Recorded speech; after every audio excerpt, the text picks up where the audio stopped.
Hola queridos seguidores, seguidoras, bienvenidos a su video podcast Conectando Historias. Hoy con una persona muy especial, Diego Anzola. Hola Diego, ¿cómo estás? Macho, muchas gracias.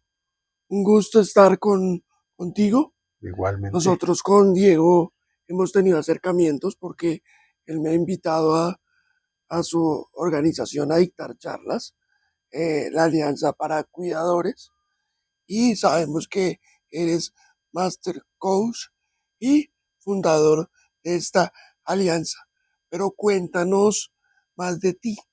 ¿Qué te ha hecho estar metido de cabeza en este tema de los cuidadores? Juancho, primero yo soy tu fan. A ver, básicamente mi vida ha sido una vida de cuidadores y de cuidado. Básicamente porque tengo familiares muy cercanos, todos con enfermedad mental. Esquizofrenia, bipolaridad, demencia y especialmente pues yo cuidé a mi hermano Sergio con un diagnóstico de esquizofrenia paranoide 30 y tantos años. Y a partir de, y bueno, mi mamá en un tema de una enfermedad terminal y en la familia, en muchas aristas familiares hay también casos de enfermedad que me han llevado a entrar en el tema del cuidado y a mirarlo de cerca y creo que es una bendición porque he aprendido mucho de estos familiares. Esta es una familia de cuidadores. ¿Cómo llegamos a ese tema de hacerlo un propósito? ¿Cómo llegamos a ese tema de la Alianza para Cuidadores? Lo que pasa es que en principio yo toda la vida trabajé como cualquier persona, pero un día sentí que había una misión y que yo debía dedicarme a eso. Y la verdad fue que en ese momento, hace varios años, tomé la decisión de dedicarme a esto, al tema del cuidado. Creo que fue la mejor decisión de mi vida, pero también, pues sí, yo creo que hubo un llamado de Dios y de las cosas, pues, de las circunstancias. ¿Asumiste ese reto de sacar este tema a a la agenda pública, a la luz de tu experiencia y de todo este camino recorrido? ¿Qué es para ti el cuidado? Yo siento que el cuidado es un acto de amor, tal vez de los más lindos que puede haber para con un familiar, una persona cercana que ha perdido autonomía física o mental, ya porque tenga un diagnóstico, porque haya sufrido un accidente o por simple hecho del deterioro natural del paso de los años. ¿Cómo explicarle a la gente que el cuidado va más allá de dar la medicina a una hora puntual, ayudar con la comida o todos esos temas? Mira, en el caso mío, después de haber cuidado a mi hermano, y no solamente directamente, sino que logré poner un sistema de cuidado a su alrededor, que llaman algunos sistemas de apoyo, yo lo llamo sistema de cuidado, y empecé a entender partes de ese sistema, relaciones dentro del sistema, y comprendí que el cuidado no podía convertirse en una relación de dos, es decir, el cuidador y el familiar cuidado. Eso es absolutamente agotador y limitado. Entonces empecé a estudiar, curiosamente, hace unos veintitantos años me empezó la curiosidad por el tema de investigar. Tomé la decisión de hacerme coach para empezar a explorar temas en cuestiones de orientación para el cuidado y el familiar. Y voy haciendo pruebas. ¿Por qué? Porque decido en ese ejercicio exploratorio de investigación tener muchos casos de personas y entender a otras personas que vivían situaciones similares con el tema del cuidado. Y empiezo a extraer conceptos y de ahí empiezo a construir un modelo de cuidado bien particular en el que empiezo a ver que dentro de ese sistema hay maneras, metodología para disminuir o compartir las cargas del cuidado y bajar la tensión en las relaciones e involucrar más gente para que el tema del cuidado sea corresponsable y no solamente una relación de dos. ¿Cómo identificar ese sistema de cuidado y cómo construirlo? Lo que pasa, Juancho, es que hay una realidad. El cuidador pocas veces sabe que es cuidador y eso tiene muchas variables. Entonces el cuidador, en medio de todo ese estrés operativo, económico y emocional, que son tres cosas fundamentales, se pierde y se pierde en una ansiedad tremenda y en una angustia de no saber para dónde coger o a veces tomar decisiones, decide por dos vidas, ¿no? Por la de la persona cuidada y por él mismo. Entonces, esto se convierte en algo muy complejo y finalmente creo que todo arranca es precisamente de la importancia de que los cuidadores nos demos cuenta de que somos realmente y por qué lo somos, pero para qué lo somos, por qué y para qué, para podernos ver como desde relativa distancia y como un sistema y entender qué es lo que me pasa a mí como cuidador, qué pasa en la relación, cómo involucro a la familia y cómo puedo construir un sistema más amplio, donde intervengan terceros, herramientas. Entonces es una mirada distinta a la que damos. Pero si hacemos un, digamos, un tema esquemático, Sí, como un poquito académico, sí, pues yo soy abogado, yo pero también. necesito, digamos que esa, ser esquemáticos. ¿Qué, qué partes o qué elementos para ti constituirían ese sistema de cuidado? Tremendo. Primero, el cuidador, veámoslo desde el punto de vista persona, yo no hablo mucho de seres humanos, sino de persona como un sistema que tiene variables psicológicas, que tiene variables espirituales, tomas de decisión, Claro, un cuerpo físico y mental, tiene unas creencias y adicionalmente unos valores. Pero cuando tú lo extiendes en esa misma dimensión, hay un segundo sistema fundamental que es la relación entre el cuidador y la persona cuidada. Si extrapolas lo que te acabo de mencionar a la persona cuidada también, es un ser, una persona que tiene emoción, que esas tiene esas características que características, hablaste. esas caras. Si eso además lo involucras dentro de una familia, la familia también se comporta y las familias tienen diferentes características. Es otro sistema. Generalmente las familias se fracturan cuando vienen situaciones de cuidado que no sean debidamente gestionadas. Y aparte de eso, una vez que vemos esos tres elementos, pasa al elemento ampliado donde intervienen los terceros, los médicos, todo el equipo de salud, los cuidadores, enfermeros, todo eso hay que darle un orden, son recursos, herramientas y personas que hay que ponerlos a funcionar ordenadamente y conscientemente, vuelvo al punto porque el tema del cuidado es un tema consciente. ¿Para qué? Para que el cuidador no quede en la mitad del problema ni siquiera el paciente, sino todos se van moviendo dentro de ese sistema con responsabilidades diferentes y hacen que el sistema sea autosostenible. Eso es lo que pretendemos. Tema de la coordinación, de mover la maquinita, Muy como bien, decimos. exacto. ¿Cómo se hace eso? Imagínate, Aceitarla. lo primero para aceitarla hay que tomar distancia. Es decir, Ok. eh, ¿Cómo es yo eso? hago reflexión sobre mi vida como cuidador, empiezo a entenderme lo que llamamos las 7 caras del cuidado. Eh, Era lo que te decía ahora, eh, de las 7 caras, de las siete aristas diferentes. Después aprendo a tomar y soy consciente de que yo, siendo cuidador, al relacionarme con una familiar al que yo quiero mucho y que tiene también sus propias características psicológicas, espirituales, sociales, etcétera, voy comprendiendo algo que Octavio Paz decía muy lindo en un libro: tú y yo somos otro. La relación de cuidado se vuelve un otro, que es un sistema, y es entender que una cosa son las personas, una cosa es el familiar cuidado, otra cosa es el cuidador, pero otra cosa es la relación. Entonces, ver la distancia significa conscientemente mirar cómo funciona, cómo eso se ensambla dentro de la familia y la familia dentro del sistema. Eso sí, significa que en cada sistema hay reglas y O normas. sea que el cuidado podría tomar, el cuidado en sí mismo y todo ese tema podría tomar como una vida propia, Sí, lo que me quieres sí, un poco claro, con decir. la propia autonomía de un sistema, que eso es lo que no entendemos, porque el cuidador se carga mucho a sí mismo, pero cuando empieza a entender que hay más, que no se trata de estar solo, que hay relaciones, que hay vínculos, que hay reglas, que hay creencias, que hay normas, hablamos entonces de la sostenibilidad del cuidado. Te lo voy a decir de esta manera: el cuidador siempre se pregunta, ¿qué pasa si yo me muero?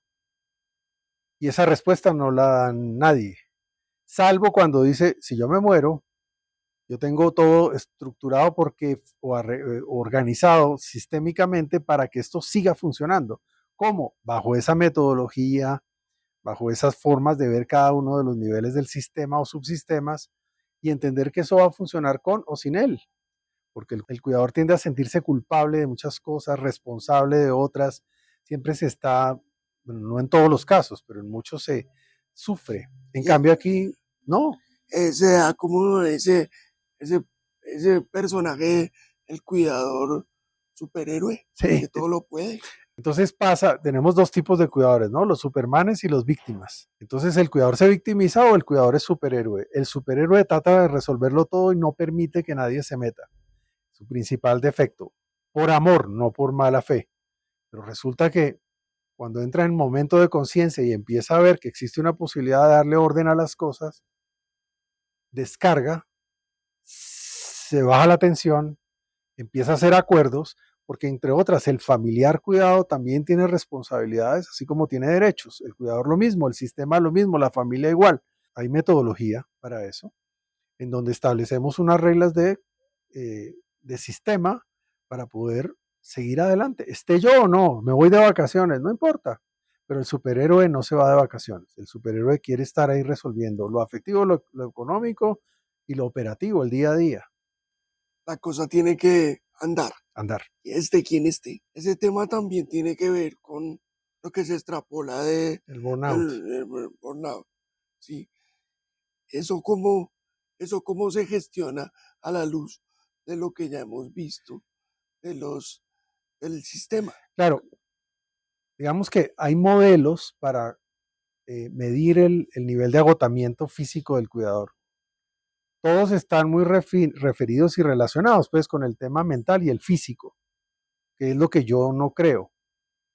Resulta que volviendo al modelo de las 7 caras, hay que entender que también el agotamiento es espiritual, que el agotamiento es social, que el agotamiento es orgánico y físico, pues mental, físico, que el agotamiento también es de valores, es decir, cuando la persona pierde la autoestima, no se da cuenta que tiene una trazabilidad de valores un poco aristotélico en el tema de la buena vida, la vida buena, perdón, centrada en valores. Eso tiene su preponderancia y lo mismo que las creencias. De tal manera que el síndrome del burnout, del agotamiento físico, no se debe manejar solamente desde lo mental y lo físico precisamente, perdón la redundancia, sino desde lo emocional, desde la conducta, desde el relacionamiento con otros, desde lo espiritual, desde el tema, o sea, hay muchas variables y ahí nosotros hemos construido una tabla de medición del agotamiento que va más allá de lo físico o de lo mental. Porque vuelvo al tema, es un sistema. Entonces, de la misma manera que el cuidador se mira para autocuidarse o se mira al paciente en su situación personal, pues el cuidador también tiene que analizar su propio agotamiento desde esa perspectiva. Entonces, hemos desarrollado modelos, el modelo vínculo, hay varios, para especialmente el vínculo, que son maneras de observarse para saber si está cansado o no, para ver si está agotado o no. Y eso creo que es lo novedoso. Y digamos en pocas palabras, ¿cuáles serían, digamos, tus herramientas o tu consejo para luchar contra o manejar o gestionar, perdón, este agotamiento? Yo creo que, yo insisto en que el tema de conciencia es fundamental. Es decir, primero, parar. El cuidador hace las cosas ya de una manera, es decir, ya está, se Automática. acostumbra automática, cotidiana, por amor, por buenas razones, y de alguna manera siempre pone la mano para que él siga tomando decisiones, lo que hablábamos o que mencionabas tú del superhéroe, parar. Y es lo que nosotros hacemos primero al cuidador.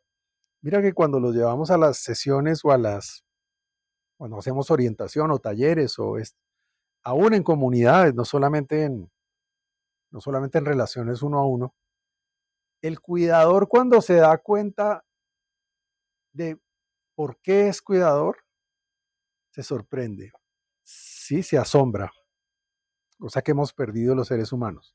Y por ejemplo, perdóname un Dale, momento, ajá, perdóname, es sí, que sí, sí, sí. me van No, bien, ocurriendo. bien. Por ejemplo, ¿qué dinámicas, o sea, qué ejercicio, así que tú te has dado cuenta, ha ayudado a hacer clic con una persona para que se dé cuenta que, uy, sí, yo soy cuidador?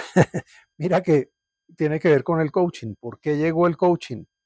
Porque el coaching es el arte de saber preguntar. Eso es básicamente.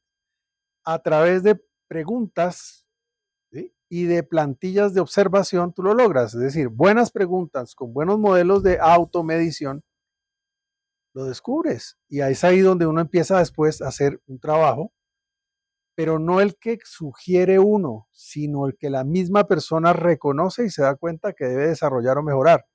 Todo se trata de posibilidades de mejora en el cuidado. Y eso significa comprender todo esto. No, tampoco es tan difícil. Lo que pasa es que es un paso a paso. Hay que empezar por dos preguntas fundamentales. ¿Por qué soy cuidador? Y la mayoría de las veces es porque me tocó. Seamos claros. Me tocó. Las Y eso es las circunstancias, no circunstancias. tuvo otra Nadie opción. escogió ser cuidador en la vida. Sí, Pero sí. listo, ahí hay dolores, ahí hay sufrimientos, ya hay cosas que hay que superar. Pero el punto es, ¿y para qué soy cuidador? Y ahí es donde viene el campo de acción. Es una fórmula, receta vieja del coaching, pero es válida y es, ¿yo para qué? ¿Para qué cuido? Y empieza a encontrar unas dimensiones y ahí hay una respuesta. El cuidado trae saberes. Los saberes del cuidado son oro, porque son una forma de ver cómo las personas crecen, viven 2 vidas, hasta 3, y cómo han tenido una experiencia y una cantidad de decisiones que tomar y cosas que aprender que los hace sabios. De alguna manera esos saberes son infinitos, tanto que de ahí, y te lo voy a decir de esta manera, salen los modelos de emprendimiento de los saberes del cuidado. Tuvimos un gobierno que nos convocó para eso. En medio del conflicto dijo, ¿cómo podría pasar que nosotros estableciéramos un modelo de economía solidaria a partir de la experiencia de los cuidadores en medio de la guerra, pero los cuidadores de familiares con dificultades físicas o mentales? Claro. Con esos saberes, descubriéndolos, vuelvo al modelo consciente, se logran conectar. No hay nada mejor que un modelo de cuidadores unidos. Cuando hay varios, las comunidades de cuidado, y empiezan a ver los potenciales y lo que han aprendido y lo comparten, se vuelven empresas, se vuelven otra cosa. Y esto lo digo porque en ese momento lo que se planteó fue un modelo de guerra difícil en su momento, verlo en medio del conflicto como también hay cuidadores, hay familias con dificultades, y cómo sacarlos, unirlos y ponerlos a trabajar en función de sus saberes, fue mágico, mágico. Entonces, hay muchas cosas, pero hay metodología, hay plantillas, pero mira, es conciencia. Básicamente ser conscientes, Lo básico es la la conciencia, ¿sí? conciencia. En este orden de ideas hay una frase tuya que, que me gusta mucho y es que las grandes dificultades traen los grandes retos. Entonces, en este orden de ideas, ¿cuáles son los grandes retos que entraña el cuidado en Colombia? Volvamos al punto. O eres víctima o eres superhéroe. Vamos a pararnos en la mitad. Creo que no podemos convertir a los cuidadores en una carga. Creo que los cuidadores tienen un valor fundamental, aparte de muchos otros, que es el coraje, la valentía. Valentía más paciencia, súmalo. Eso es oro. El cuidador es paciente, el cuidador es valiente. Cuando tú tienes eso, la dificultad se queda chiquita, porque la dificultad es subjetiva, la dificultad no es objetiva, los problemas existen, pero tú puedes tomar dos decisiones, o vaso medio lleno o vaso lleno, o es un problema o no lo es. Entonces, ¿dónde está el secreto, Juancho? Y suena frase de cajón, convertir esos problemas en retos. Eso lo hace quien ha vivido la dificultad, porque ya no se deja Sí, es verdad. fastidiar ni sufre, sino que enfrenta. Eso es lo bonito que deja el cuidado, siempre. Súper chévere esa enseñanza y es interesante verlo así. Se da uno cuenta lo poderoso que tiene el cuidado y los cuidadores Sí, en en este escenario. sí, así es. Nosotros en este canal y en este espacio tenemos eh, como eje central la inclusión, Sí. la la discapacidad y la diversidad. Sí. Entonces, ¿qué relación crees que tiene el bienestar y el cuidado con la inclusión? Qué bueno que lo preguntes y que lo reflexionemos. El bienestar es un propósito. Digamos, el bienestar es un estado donde hay muchas sensaciones unidas, empezando por el balance, por la inspiración, por muchos elementos. Eh, Aquí hay que entender algo, al mirar en la situación de cuidado desde afuera, desde una manera, de una mirada holística o sistémica, empieza uno a descubrir otras cosas y ahí es donde viene el tema de la no victimización. No, el cuidador no es un pobrecito, el cuidador es una persona valiosa, valiente. Entonces ya digamos que lo volvemos, lo sacamos de los estándares de que haya que incluirlo en algo porque está incluido y superado además. Eso hace que el mismo paciente o la persona que tiene la discapacidad no la pobretiemos. Es que eso es algo que me parece complejo. A veces convertimos al cuidado en un problema porque precisamente le faltan ciertas capacidades y resulta que la función del cuidador es descubrir aquello en donde el cuidado, en la persona cuidada puede desarrollar habilidades adicionales, capacidades, de lo contrario su autonomía nunca la va a volver a ganar. Pero si el cuidador se dedica solo a cuidar, digo que que es la otra cara del cuidado, a controlar, lo ahoga, lo mata literalmente. Eso no tiene Le nada corta las de alas. corta las alas y eso es Usted lo no puede hacer esto, que exacto. no se mueva así, que no haga Y eso esto. no es inclusión, eso se llama reclusión. Entonces no le trabajemos a la reclusión. Está en, así sea en el estado más complicado de autonomía, que ese es el principio básico, descubrir cuál es el nivel de autonomía de la gente, a meterle vitamina, pero no por la vía que tradicional, pues no tiene piernas. Yo soy cuidador de cuidadores en CIREC. Hay gente Sí. que no tiene piernas, que no tiene brazos. Hay gente con todas las dificultades del mundo, pero pintan, estudian, nunca le prestaron, sí, sufrieron en su momento, pero el cuidador se dedicó a sacarlo adelante y a encontrarle esas capacidades que nadie había visto. Esa es la labor del cuidador. Lo contrario es anular. Entonces el concepto es de dignidad humana. Yo creo que es descubrir la dignidad y ponerla a caminar para que esa persona que está ahí en diferentes niveles de dificultad lo pueden hacer, sacarlos adelante. Es potenciar, apoyar Eso. y estar ahí. ¿Cuál es el objetivo de un cuidador? Desarrollarle autonomía real a la persona que está ahí. Para eso le dedica la vida, pero no para cuidarlo, no para no cuidar. Es que la palabra ni siquiera es cuidar, para controlarlo. No, es justo, y eso tiene un término que te lo voy a contar, ya llama el síndrome del carcelero. Qué cruel un cuidador que lo único que hace es permitir llevar al otro en su sillita de ruedas y protegerlo al máximo y no le pone problemas. Los cuidadores tenemos que aprender a ponerle problemas al familiar para que tome decisiones, empoderar, El de sentido de, acuerdo a las capacidades de cada quien. claro, Entiendo que vamos desde el estado vegetativo hasta cualquier otra sí, cosa, claro. pero Claro. evidentemente para eso se mide la autonomía. Por eso la autonomía no es solamente mental y física. Hay gente que sabe orar y la oración le ayuda. Hay gente que sabe manejar su emocionalidad bien, hay otra que no. O sea, hay muchas variables. Y el cuidador que lo hace bien y que lo aprende y lo hace bien, logra hacer, hace milagros. Bueno, ¿cuál es digamos, esa idea fuerza, ese mensaje final que le quieres dar a las personas que se dedican, sea eh, formal o informalmente, a esta labor del cuidado, que se comprometen con el bienestar de los demás? Primero que se miren a sí mismos y que vean el valor que tienen. La construcción del cuidador en la persona como persona parte de los valores.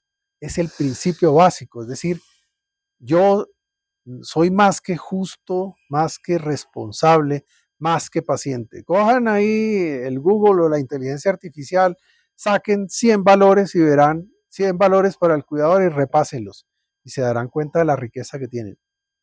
El apoyo espiritual. Pocas veces le damos valor al soporte espiritual. Y resulta que mi experiencia dice que en el 99.9 de los casos que hemos manejado, donde hemos manejado más de 500, 1000 casos, la espiritualidad es fundamental.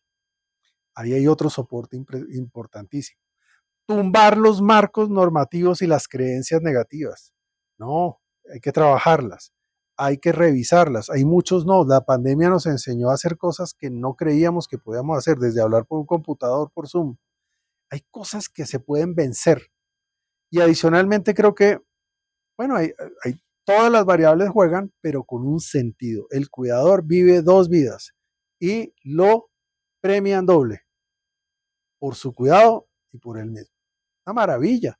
Pero entonces, ¿cuál es el consejo? Hay que mirarlo desde otra arista, desde otras caras, y no simplemente de una relación que puede enfermar entre mi familiar y yo y mi familiar. Y acuérdate, tú y yo somos otro. Aprendamos a meterle sentido a esa relación como una relación que subsiste per se, que la alimentamos los dos, donde tú tienes derechos y responsabilidades, yo también.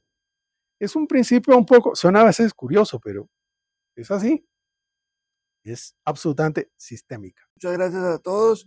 Hagamos de la inclusión una tendencia. Hasta la próxima.